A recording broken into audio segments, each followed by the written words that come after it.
Good evening everyone, welcome back to my YouTube channel medico detective. तो आज के video में हम लोग देखने वाले हैं एएनएम फर्स्ट ईयर का फाइनल एग्ज़ाम का जो थ्योरी ख़त्म हुआ है उसका वाइवा प्रैक्टिकल एग्ज़ाम का कुछ इंपॉर्टेंट क्वेश्चन। तो आज जिनका भी प्रैक्टिकल एग्ज़ाम हुआ है वो ज़रूर बताइएगा कि आप लोग का प्रैक्टिकल और वाइवा कैसा गया।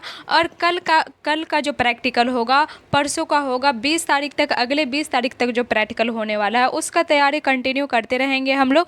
जिसका जिस तारीख को डेट आया रहेगा उसका उस दिन होगा और आप लोग को कॉलेज से पता चलेगा कि आपका किस दिन प्रैक्टिकल है। तो चलिए स्टार्ट करते हैं पहले क्वेश्चन से। पहला क्वेश्चन यहाँ पे है कि प्राइमरी हेल्थ केयर, आपसे एग्जामिनर पूछेंगे कि प्राइमरी हेल्थ केयर प्राथमिक स्वास्थ्य देखभाल क्या है और इसके एलिमेंट्स क्या होते हैं।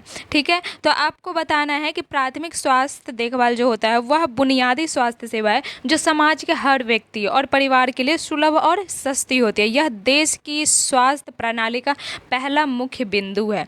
ठीक है, इतना बताना है। उसके बाद इसके 8 एलिमेंट बताना है। यहाँ पे आपको याद करने का ट्रिक दिया गया है। ठीक है, एलिमेंट को याद करने का ट्रिक दिया गया है। इसके याद रखने का ट्रिक है एलिमेंट्स। क्या ये है, इसके मुख्य 8 तत्व क्या है प्राथमिक स्वास्थ्य सेवा का, तो एलिमेंट्स हैं इसके ट्रिक। तो ई फॉर हो जाता है एजुकेशन। एजुकेशन में क्या होता है कि स्वास्थ्य समस्या और उनसे बचाव की शिक्षा होती है। ठीक है, एजुकेशन में। उसके बाद एल फॉर हो जाता है लोकल इंडेमिक डिजीज, जिसमें क्या होता है कि स्थानिक बीमारियों की रोकथाम की जाती है। उसके बाद ई फॉर हो जाएगा एक्सपेंडेड प्रोग्राम ऑन इम्यूनाइजेशन, जिसमें टीकाकरण किया जाता है यूनिवर्सल इम्यूनाइजेशन शेड्यूल के अकॉर्डिंग। उसके बाद है M for maternal and child health. M for maternal and child health में होता है मातृ एवं शिशु स्वास्थ्य सेवा फैमिली प्लानिंग के साथ। ठीक है, उसके बाद है एसेंशियल ड्रग्स, जरूरी दवाओं की उपलब्धता होती है प्राथमिक स्वास्थ्य केंद्र में। उसके बाद एन फॉर है न्यूट्रिशन। न्यूट्रिशन में जो है पोषण को बढ़ावा देना और भोजन की सही आपूर्ति। उसके बाद है टी फॉर ट्रीटमेंट। तो ट्रीटमेंट में होता है कि सामान्य बीमारियों और चोटों का बुनियादी यानी कि जितना हो सके उपचार उतना इलाज किया जा सकता है और उतना इलाज किया जाता है। उसके बाद जो है रेफर कर दिया जाता है। उसके बाद है सैनिटेशन और सेफ वाटर, सुरक्षित पेयजल की उपलब्धता। उसके बाद आपसे पूछा जा सकता है what do you mean by vital sign. Vital sign क्या है और इसकी नॉर्मल वैल्यू क्या होती है, सबसे इंपॉर्टेंट क्वेश्चन, और एएनएम को इतना पता होना ही चाहिए। ठीक है, तो वाइटल साइन के बारे में आपको बताना है कि वाइटल साइंस जो होती है शरीर की बुनियादी शारीरिक क्रियाओं को दर्शाते हैं। इसके मुख्य रूप से 4 होते हैं, टीपीआर और बीपी।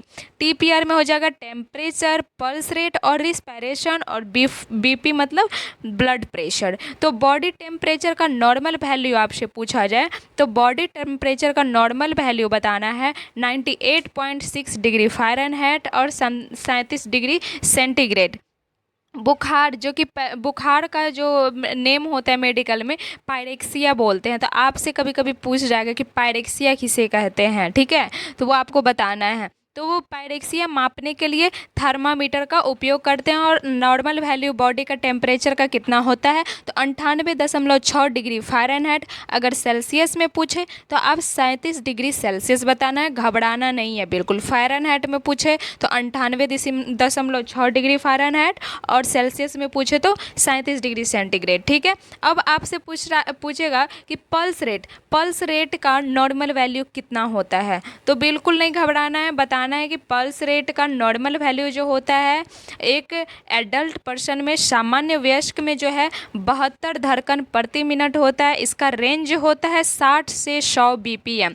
बच्चों में यह ज़्यादा होती है। और रिस्पायरेशन रेट की बात करें तो सामान्य रूप से रिस्पायरेटरी रेट जो होता है वो 12 से 20 सांस प्रति मिनट होता है। कितना होता है, 12 से 20 प्रति मिनट होता है सामान्य रूप से अगर पूछा जाए तो आपको बताना है। उसके बाद पूछेगा कि ब्लड प्रेशर का नॉर्मल रेंज क्या होता है, तो ब्लड प्रेशर का नॉर्मल रेंज आपको बताना है कि 120/80 mm ऑफ Hg। ये तो सबको पता होगा। उसमें आपको पूछेगा कि सिस्टोलिक किसे कहते हैं और डायसिस्टोलिक किसे कहते हैं। तो सिस्टोलिक में आ जाएगा 120 और डायसिस्टोलिक में आ जाएगा 80, यानी कि ऊपर वाला जो वैल्यू होता है वो हो जाता है सिस्टोलिक और नीचे वाला जो वैल्यू रहता है वो हो जाता है डायसिस्टोलिक। सिस्टोलिक, इसे एस्फिग्नोमीटर से मापते हैं, एस्फिग्नोमैनोमीटर से मापते हैं। आपको ये भी पूछा जा सकता है कि ब्लड प्रेशर मापने वाले यंत्र का नाम क्या है, तो आपको बताना है एस्फिग्नोमैनोमीटर। उसके बाद आपसे पूछा जाएगा biomedical waste management, biomedical waste management के कलर कोड्स क्या है, ये भी इम्पोर्टेंट क्वेश्चन है। तो ये प्रैक्टिकल वाइवा का सबसे पसंदीदा सवाल है। टेबल या बाल्टियाँ दिखा करके ये क्वेश्चन आपसे पूछा जाता है, जैसे कि एक पीला बैग या पीला डस्टबिन येलो कलर का दिखाया जाएगा और पूछा जाएगा कि इसमें कौन कौन सा वेस्ट मटेरियल डालेंगे।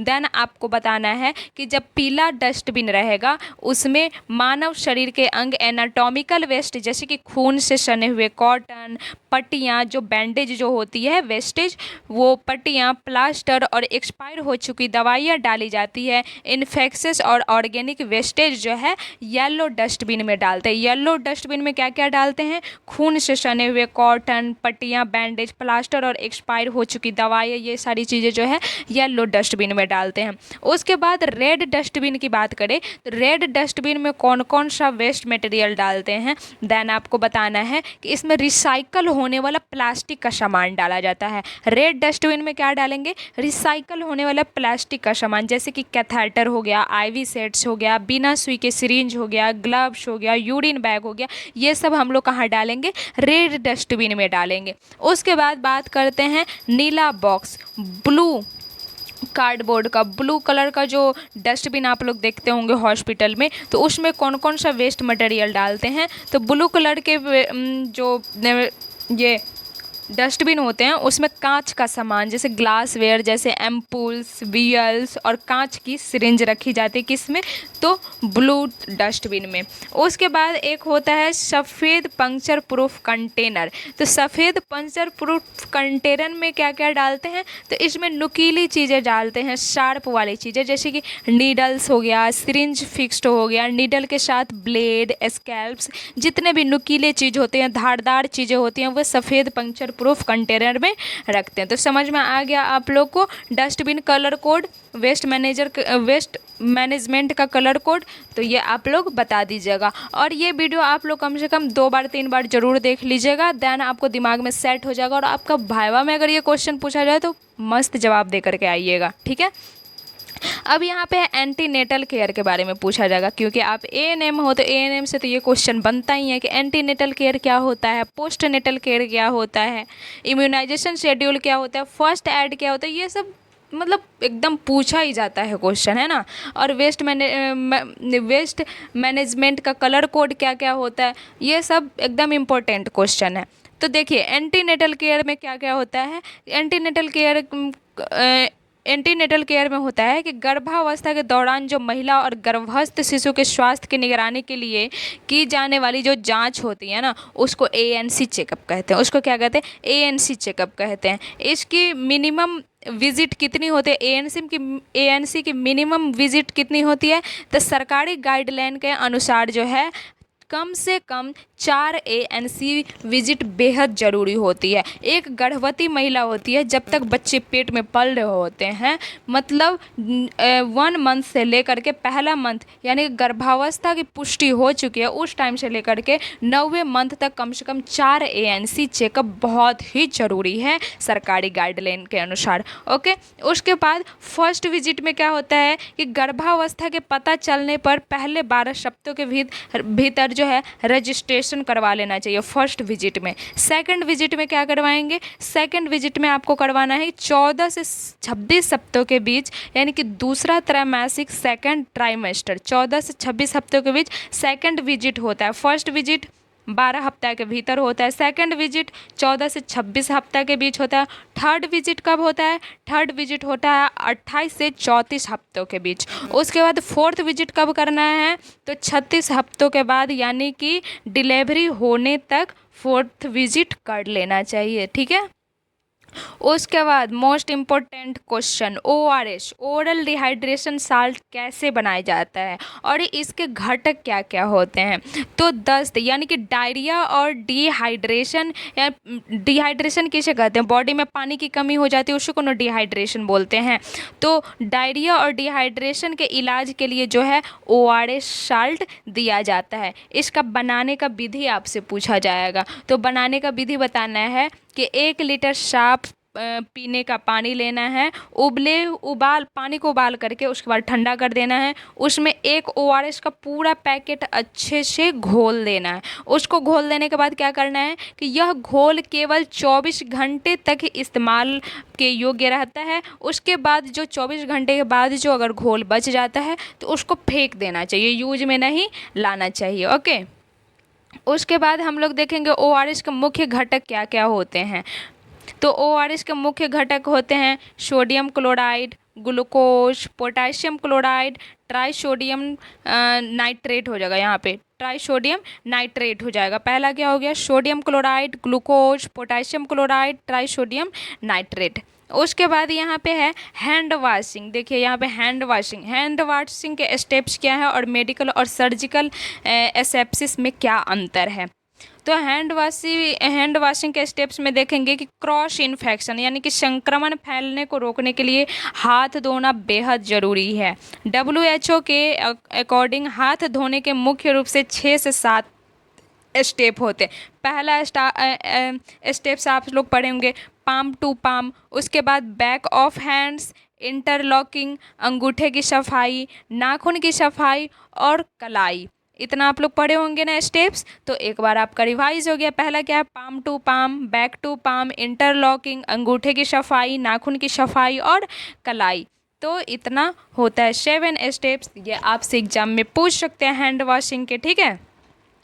उसके बाद है मेडिकल एसेप्सिस यानी कि क्लीन टेक्निक क्या है। तो इसका उद्देश्य, मेडिकल एसेप्सिस का उद्देश्य है कि सूक्ष्म जीवों की संख्या को कम करना और उनके फैलाव को रोकना। उसके बाद सर्जिकल एसेप्सिस क्या है, स्टेराइल टेक्निक। तो स्टेराइल टेक्निक का उद्देश्य है कि किसी भी क्षेत्र या वस्तु को सूक्ष्म जीव और उनके बीजाणुओं से पूरी तरह मुक्त 100% फ्री करना होता है, जैसे ऑपरेशन थिएटर में इस्तेमाल होने वाले तरीके। तो इतना जो क्वेश्चन आप लोग आज पढ़े हैं वो क्वेश्चन को बार बार रिवीजन कर लीजिए। और कल के भी वीडियो में बताया गया था आप लोग को प्रैक्टिकल वाइवा के बारे में, तो कल वाला भी वीडियो देख लीजिए, आज वाला भी वीडियो देख लीजिए। और डेली इस तरीके से न्यू क्वेश्चन आपके लिए लाया जाएगा और आप लोग का प्रैक्टिकल वाइवा होते जा रहा है। देन आप लोग बताइए कि आपका प्रैक्टिकल वाइवा कैसा गया, कैसा रहा क्वेश्चन, ऐसा ही था क्वेश्चन कि इससे अलग था क्वेश्चन, ज़रूर बताइएगा आप लोग कमेंट करके। तो आप लोग चैनल को सब्सक्राइब कर लीजिए, लाइक कर लीजिए ताकि अगला वीडियो आपसे मिस ना हो पाए, और अपने दोस्तों को भी शेयर कर दीजिए।